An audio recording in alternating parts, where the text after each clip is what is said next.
and make sure that they don't care whether I'm an athlete or not. Okay.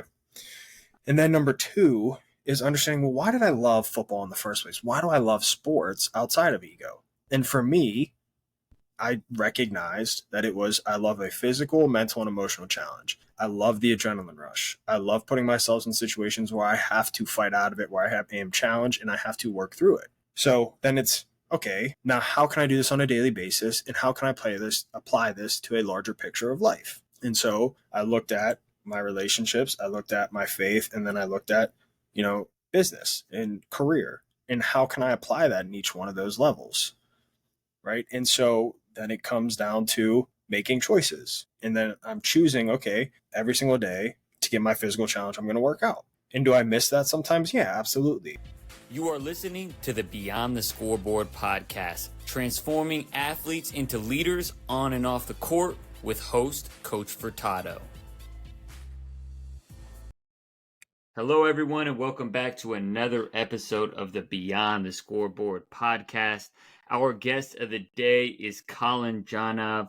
Colin is a former college football player at University of Pittsburgh, and he's also the founder and CEO of Athletic Fortitude. Welcome to the show, Colin. I appreciate you having me, man. Of course. So let's dive right in. Let's talk a little bit about, before we talk about Athletic Fortitude and the work you do with that, I'd love to give the listeners some context on how the sports in general just made an impact on your life beyond the scoreboard.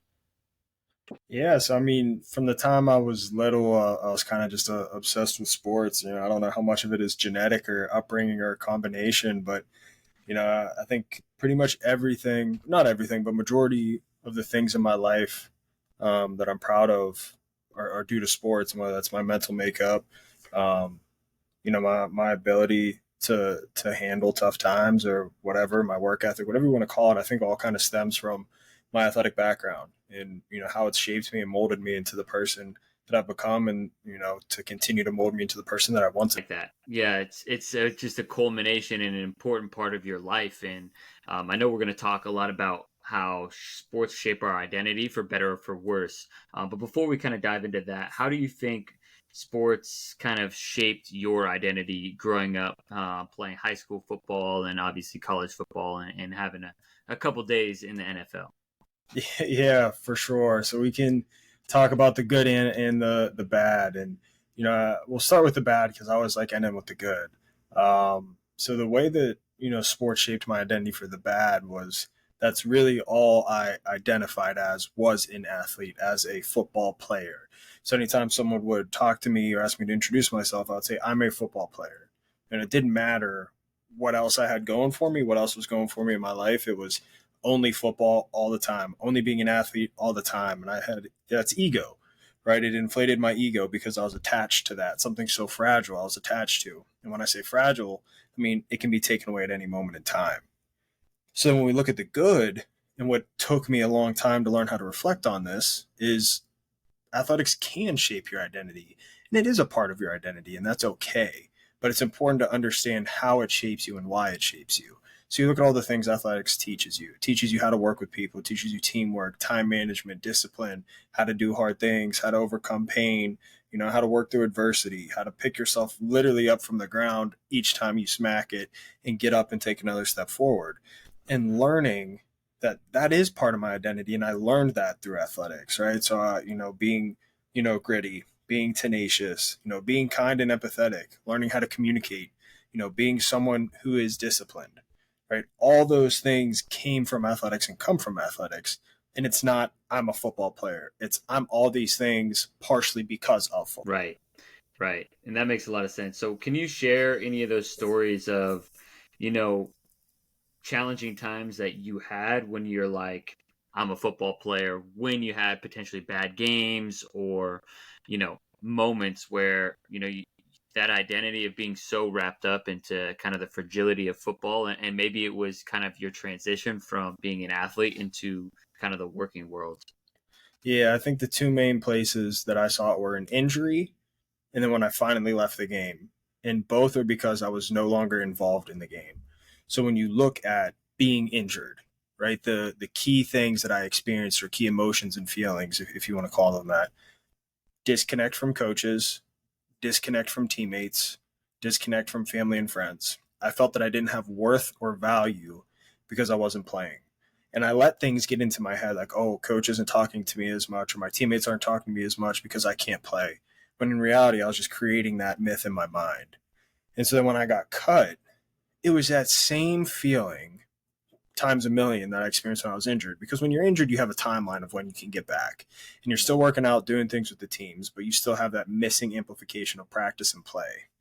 But when I got cut, it was this times a million, because there was no end in sight. It was all of a sudden, well, I have no idea who I am. The only thing I thought I was good at the last 23 years of my life is now gone, and I no longer have it, and it's never coming back. Right. And so now it's learning, well, who am I?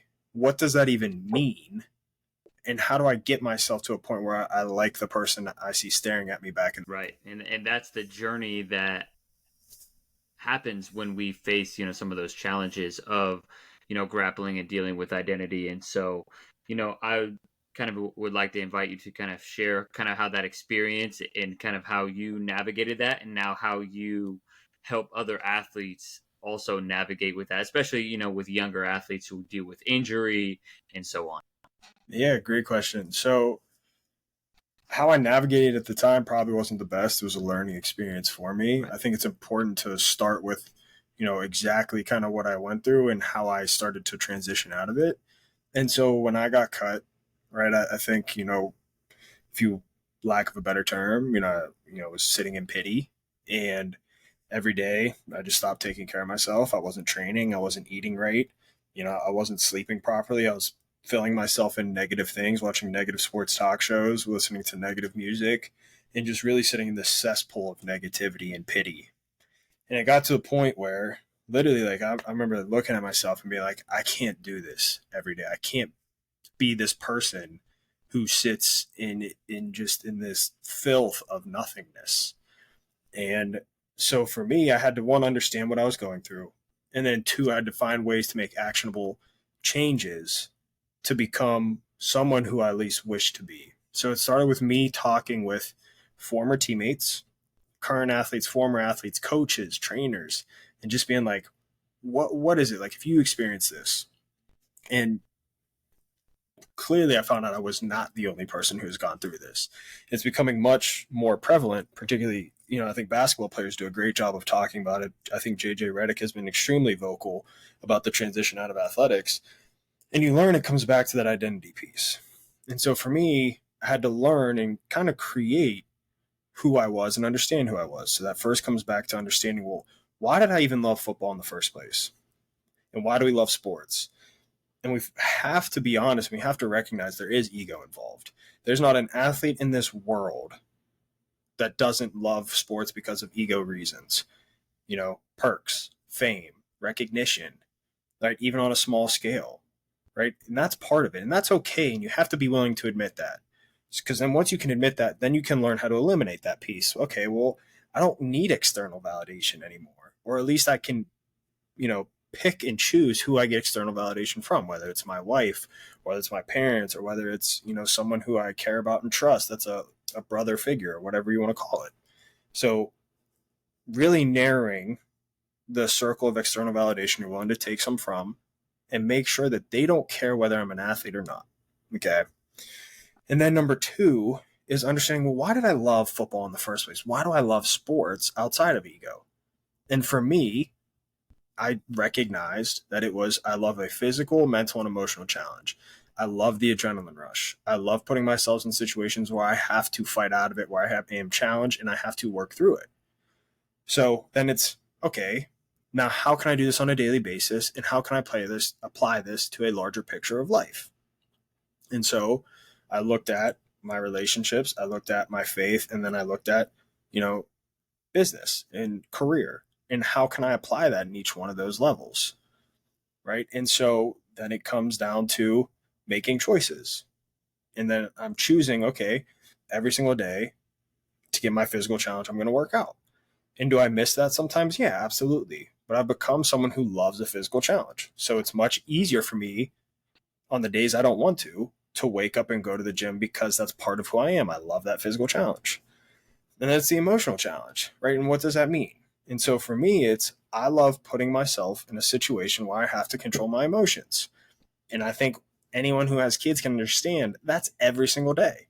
But before I had kids, right, it's understanding how to communicate. She was my fiance at the time, learning how to communicate with her, learning how to communicate with my family, learning how to set up, what I call standards. Some people call them boundaries. I call them standards. And I say, this is the standard of what it's like to get my energy, to get my emotions directed towards you. If you don't meet this, then I'm sorry. It's nothing personal. It's just you're not serving a purpose in my life anymore.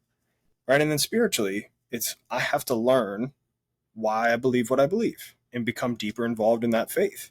And so for me, it doesn't fit everybody, but I'm, a devout Catholic. And so I go to church every Sunday and I try and live out every single day what it means to be a Catholic, treating people right, praying, spending time like with my family in prayer.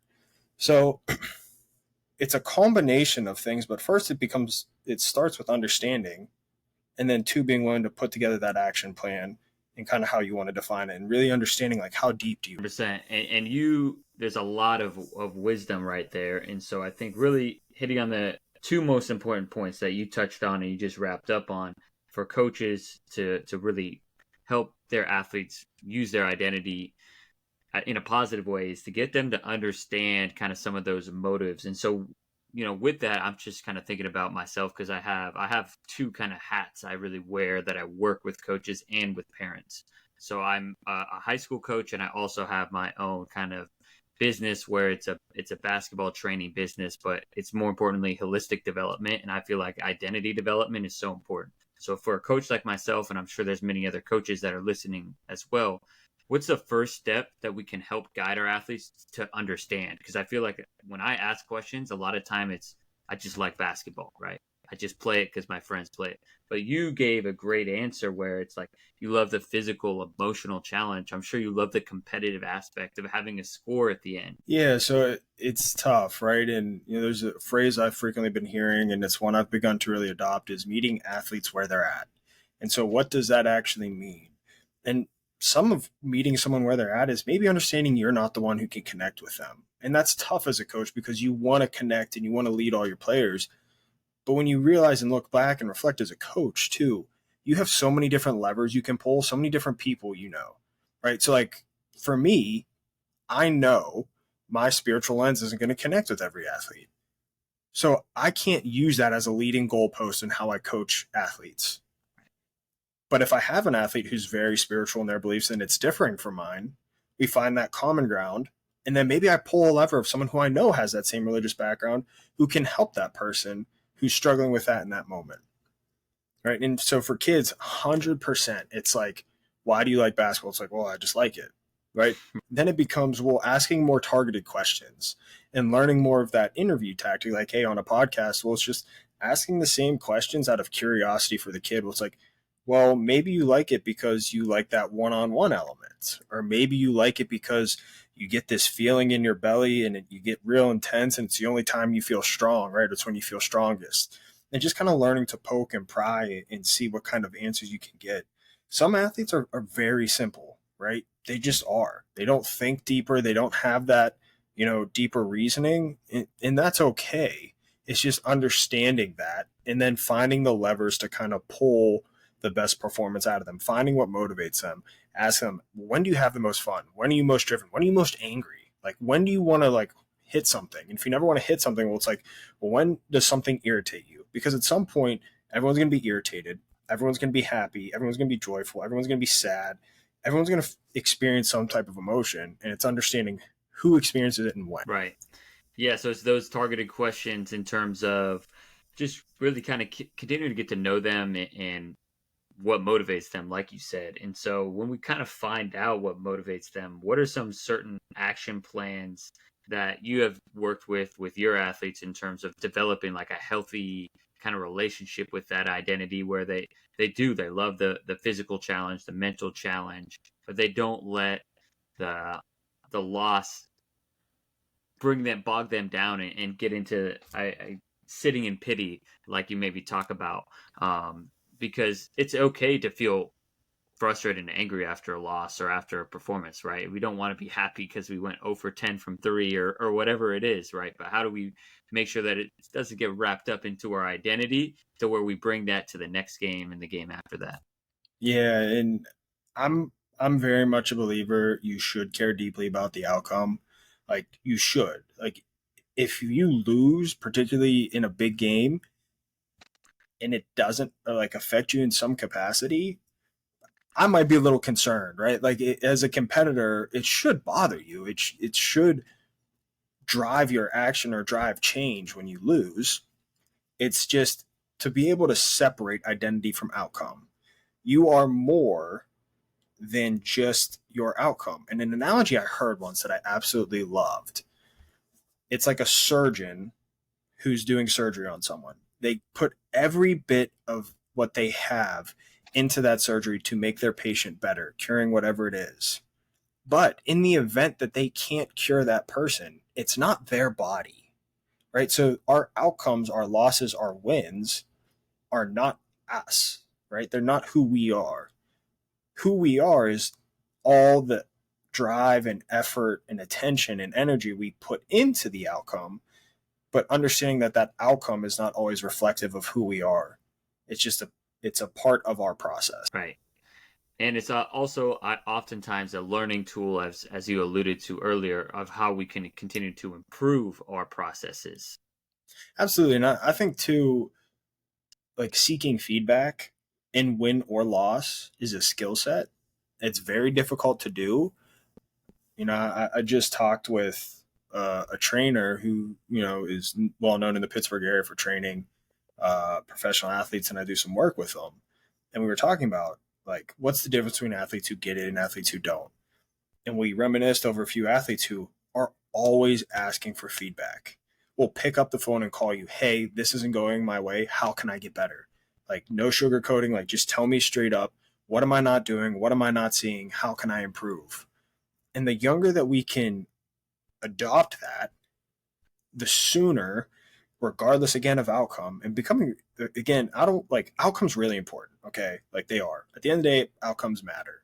But how we get better outcomes is being obsessed with feedback, being obsessed with taking action and finding the different pillars that come to performance in whatever field you're in. If we're talking about athletics, physical performance, mental performance, recovery, nutrition, diet, finding those pillars and always seeking feedback in those pillars and how you can get better, right? And doing that and becoming obsessed with that process is going to lead to more outcomes. It's just being able to understand that like the outcome itself is not indicative of who you are, and understanding, you're a son or a daughter, you're a brother or sister, you're an aunt or an uncle, some people are your parents, right? But even deeper than that, you're someone who is empathetic, you're someone who cares deeply about the work that you do, you're someone who's tough or gritty, right? And being able to understand that there's elements of you that can't be taken away regardless of the outcome. Right.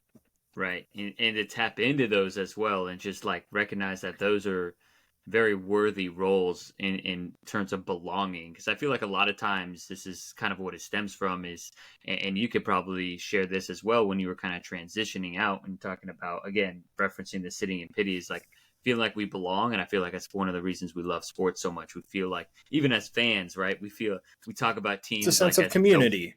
Right. It's a we, even though we're not even playing on the field, and we some of us have never even been inside the stadium, but it's that belonging that matters so much.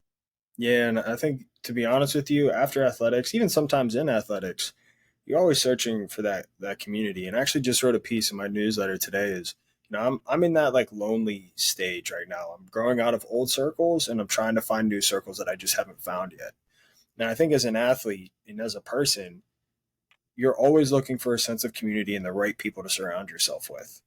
And to be honest, in today's society, it's never easier to reach out and find someone. And yet, to be honest, we are the most lonely generation ever. And I think, I don't want to, that could be a whole podcast episode in itself as to why that is. But that sense of community, at the end of the day, it's just finding the right people, finding the people who are going to push you to be a better version of who you want to be. And sometimes that's within your team. Sometimes it's outside of your team. When it's not people on your team, that's what makes it a little challenging. And when you leave the game, that's the hardest part, is remaining and finding new people. No, and I think, kind of with that, and the athletes that I work with a lot of high school athletes, and they are, of course, we all know that they're on their phones more than ever. And I just feel like it's normal. Like, I'll share this little bit of a story in terms of, like, I was talking to some of my kids, and they were like, they play video games together, not in the same room anymore. Like, at least when I was playing, I'm not that old, right? So I had video games too, but we'd play video games together in the same room. But like he had said, like, that's weird if you play video games together in the same room, right? They're like on a mic headset, and like, I guess they're talking, communicating. I guess it's probably a little better than texting, but just like finding that community and that in-person interaction is so important for athletes. I feel like this day and age, just to have the social skills to be able to do that. Yeah, it's funny that this comes up in a lot of different conversations, but as coaches and parents, listening to this, and in general, we, again, goes back to meeting the athlete where they're at. Even my generation, and I'm young, I'm 28, like, we still didn't have these temptations. Like, have you guys ever put on a game console and seen how realistic some of this stuff is? Like, It's crazy. it's incredible. It's fascinating. And we didn't have those temptations. So it's like, even saying like that's stupid. Like, yeah, hey, maybe it is in our perspective, in the unique lens that we view the world. But from a kid who's grown up with it, that's real. Like, that's tempted and put in front of them every single day. So you don't have to completely obliterate it, right? And completely make the athlete feel unheard, but maybe limit and put some like restrictions, like, hey, yeah, you can go play with your friends on the video game, but you better believe you better get your butt outside and go play, right? Right. And it's like having that balance, right? And it's hard to always find balance. I actually don't like that word, but it's allowing for some of those things to go on, but being able to set limits that are effective and fair. That makes a lot of sense. And I kind of, as I was hearing you talk about that, I know one of the things we wanted to touch on it is about kind of alleviating some of that pressure from a coach's perspective, because kind of staying on topic of, video games, right? Obviously, social media comes up quite a bit in this podcast, and just because the likes and the comments and the followers, that is a big part of this generation's ego, and even probably to a certain extent our own. Pretty comfortable with, I don't really care to a certain extent, right? I mean, I don't want to have zero, Right. but this generation, it really matters to them. And so as coaches, how can we help alleviate some of that pressure that comes from social media and ego, and just like that performance, the pressure to perform? It's a great point, right? And I don't think there's a clear cut answer. I think the clearest cut answer is just don't engage. In our world, we can't do that, right? Like, to be honest, like you said, you don't want zero. The truth is, we both care, right? Because our podcast and our businesses likely depend on it to some type of degree. So it's less about the likes in the retweets or the repost, and maybe more of understanding what those signify, right? So if I make a post, right, it's not that I want the likes for the sake of the like. It's that I want to know that I'm making a better impact, or it's resonating with more people. And to be honest, at some point, it can facilitate business opportunity, right? And that's okay. Like, that is okay to want those things. It's okay to want to be liked. It's just learning kind of where to draw that line of where that like or post is distracting from who you actually are, right? And so, again, coming back to identity, it's, hey, am I posting something because I actually want some type of gratification?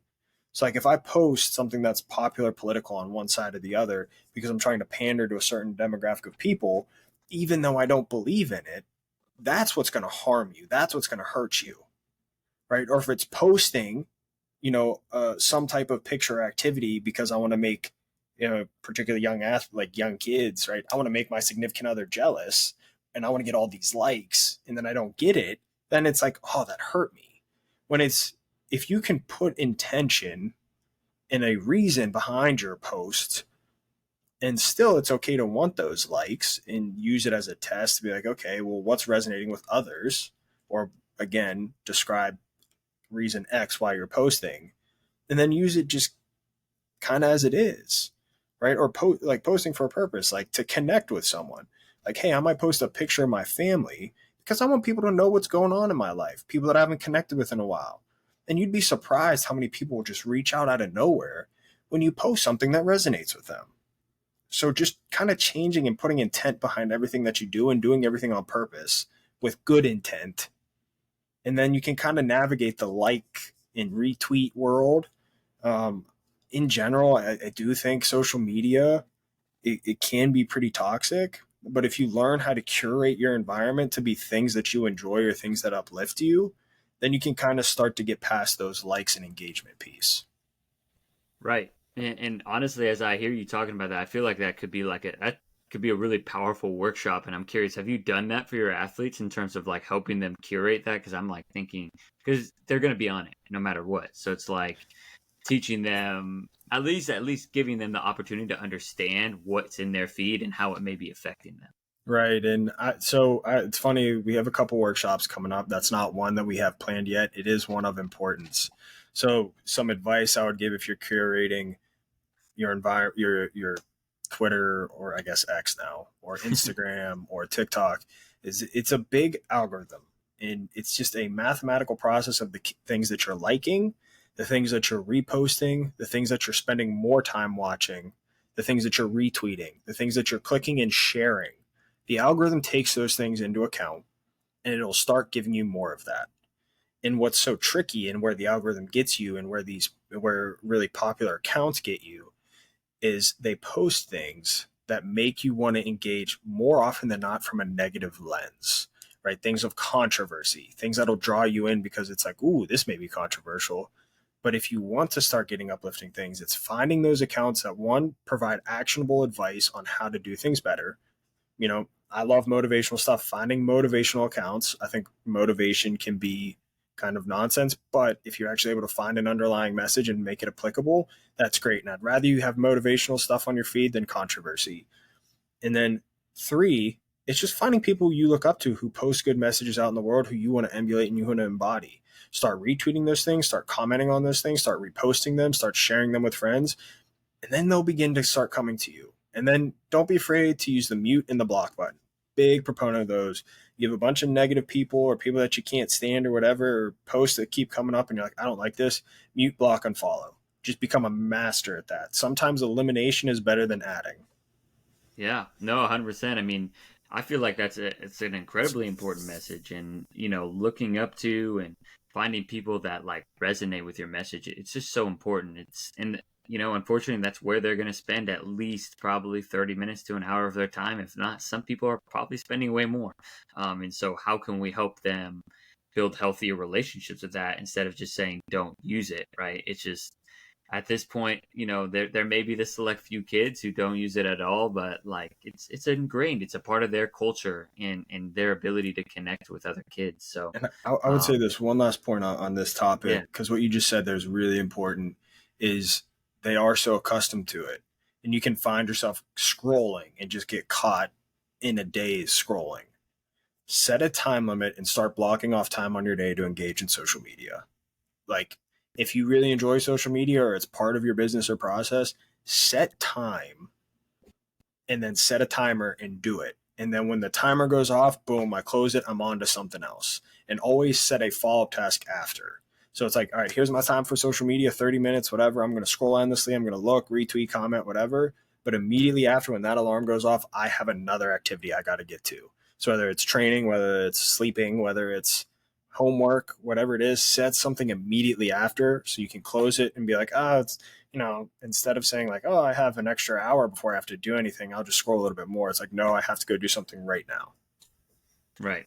And that takes self discipline too, to be like, I got to go training. I'm done. And so that's Yep. one of the beauties of sports too, is being able to teach that and teaching that self discipline. So that's really huge. And as we kind of shift into the latter half of our conversation, I want to kind of touch back on and bring it back less to social media, back to kind of just the performance, the coaching, the practice world. And so talking about coaches can put a lot of pressure on athletes. So how can coaches help alleviate some of that pressure on their athletes? I think the relationship we have with pressure as athletes is unique. The feeling of that pressure creates us or causes us to catastrophize into everything that can go wrong. So from an athlete lens, we have to start putting our energy into what could go right. So if you're a coach and you're trying to emphasize how can we put our energy into things that can go right, it's, I think first and foremost, every athlete should know that their coach cares about them personally. So if you can make that at the forefront of everything that you do, that you care about them as young men and young women, regardless of how they perform, then either consciously or subconsciously, they're going to know when they're in those pressure moments that you have their back. And two, be over communicative in the fact that in those pressure moments, that's why you practice. They're prepared because of what you've done in practice and meetings up to this point. And being able to practice those over and over in practice situations, I think it's in football, right? Relentlessly practicing 2-minute drill. Or if you're on a defense, 4-minute drill. Or if you're in an offense, 4-minute drill, right? In each scenario, practice that over and over again. So when you get in the game, it's, I'm ready for this. We've done it so many times and I can reflect back on all the times I've practiced this. Okay. And then it becomes from the coach's job to understand, hey, you guys that are in these moments, in pressure moments, you're there for reasons because we trust you. We are trusting you in this moment to do this, and we know you can do it. And guess what? If you can't or you fail once, you are not a failure. We're just going to get up, we're going to get on the horse, and we're going to do it again until we get it right. And it's not necessarily that you can alleviate, like get rid of the pressure. It's understanding your relationship with the pressure and how the coach can create an environment where we're practicing pressure situations all the time. And then when we get in there, we're ready because we're prepared. 2, we know you care about us, or that's really point number 1. And then 3, it's regardless of the outcome, we're just going to get back after it again. Right. So yeah, just summarizing, you got to, number 1, and we talk about this, I feel like it's almost in every single episode, you got to care 100%. more about the athlete than you got to care more about the person than the athlete. And then making sure, obviously preparation is a big one, right? Making sure that if you as an athlete want to earn your coach's trust, you have to be preparing on your own time in the off season, like, certain skills, right? So if you want to be a better 3-point shooter, you got to shoot more. Want to be a better hitter in baseball, right? That's a lot of your own time. So making sure you're prepared. And then as a coach, making sure we prepare our players for certain situations that happen in pressure. And then, just finally, when we do fail, because it's going to happen, and that's the beauty of sports, making sure we use that as a learning opportunity. Absolutely. Absolutely. Cool. So I think with that, what are some of the best ways that we as coaches can help our athletes learn from those failure opportunities? So I want to make sure I answer this correctly, because sometimes when you lose, sometimes when you win, right? The learning opportunity piece, and I'm nitpicking language. It's less about the learning opportunity and more about how quickly can we just get back up and go back to tomorrow or getting better, right? Because sometimes you lose, right? And I'm going to pick golf. Sometimes you miss a putt and that costs you $1 million. You might have done everything right, but the wind may have blown wrong, right? Or it may have hit a little bump on the surface that you didn't see, and it rims out, right? Or something out of your control happens and you lose, and it's $1 million gone that you can never essentially get back in that moment. So it's less about maybe learning what to do better, and maybe more, one, experiencing the emotions of loss and failure, right? Let that hit you. And then quickly, and the process is different for everyone, but the quicker we can get from this sucks, it's so hard to get back to where I just was, all the hard work, all the effort, and it came to nothing. It's quickly trying to flip that switch, experience those emotions, and be like, all right, let's get back after it. I know exactly what I need to do. I know how to get back here. And next time I get to this moment, I'm going to make the putt. I'm going to make the shot. I'm going to make the tackle. I'm going to make the catch. And if I fail in that moment again, it's going to hurt. It might hurt worse than it just did, but I'm going to know I can get back to it because I just did it. And so when you can reflect, again, a lot of it is action and reflecting on action. And so it's experiencing those emotions in that moment. Don't shield yourself from them, but it's how quickly can I get back on the horse and just getting back to work to earn the right to be back here again. 100%. And I'm guessing that's a big reason and a big philosophy of why you wanted to start athletic fortitude, and why you named it that is because, in sports, it provides us with that opportunity to get back on the horse and to try and try again. Like it's failure is just a part of sports, and you have to be able to stomach that to continue moving forward and to reach your highest potential. Absolutely. And it's why I make being fortuitous part of my identity. Because in order to earn that, in order to earn the right to say I'm full of fortitude, I have to go through hard things because that's the price it takes. So when we're picking our identity or engineering our identity is the terminology I use with my athletes. It's if you want something to be a part of your identity, then you have to be willing to pay that price. So if I want to be courageous, I can't live an easy life. If I want to be empathetic, I can't be a jerk. So it's understanding who you want to be, understanding what it takes to get there, what is that price to be paid, and then living that out. So to be fortuitous, to have fortitude, if I lose or if I win, I have to be willing to overcome regardless. And it's get back up, do it again. And that's an important part of your identity. And I love how that's something that you've built in and engineered, as you've said. And so, kind of my final question would be like, what piece of advice would you leave off with this on this episode for the coaches and parents that help their athletes that they work with and my athletes I'm listening as well, become more fortuitous and live a life that's going to help them in their sports experience maximize their time beyond the scoreboard? I think there's a lot. So if I were to pick one, right, when it comes to everything is start small, get really good, and then expand. Right? Get really, really good at the 99%. Don't chase the 1%. And what I mean by that is if you can get really good at understanding who you are, if you can get really good at understanding your feelings and emotions, if you can get really good at training right, eating right, getting the correct, mindset help, sleeping right, all the other stuff will come to fruition. Don't just go start taking a million different supplements if you're not doing anything else right. So if you're an athlete, if you're a coach, if you're a parent, it's finding something. What's one thing small today that I can do to improve? What is one thing small today that I want to incorporate into my identity? And then start doing it. And then once you get good at that, once you master that, find something new.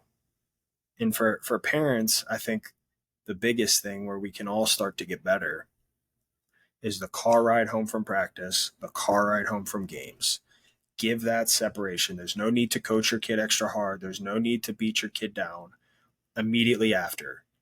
Let those emotions and feelings fester. Give the kids a safety net, not a safe space, but a safety net to know where, regardless of the outcome of their sport, they can just feel okay and not feel overwhelmed and crushed. And I think that's the biggest mistake we make as parents is we want to jump down our kid's throat when we get in the car. I'm a big proponent of that car ride should be a safe haven for no sport talk. And I'm actually a big proponent of going out to eat after a game. Now, obviously, late night games, you can't as much, but doing something separate from sport that allows your kid to decompress and know that that is not their entire life. And then as coaches, right, it really comes down, you got to understand your athletes.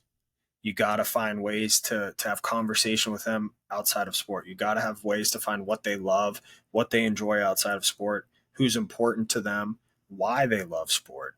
And then you can start to help them build their own or engineer their own little identities. I love that.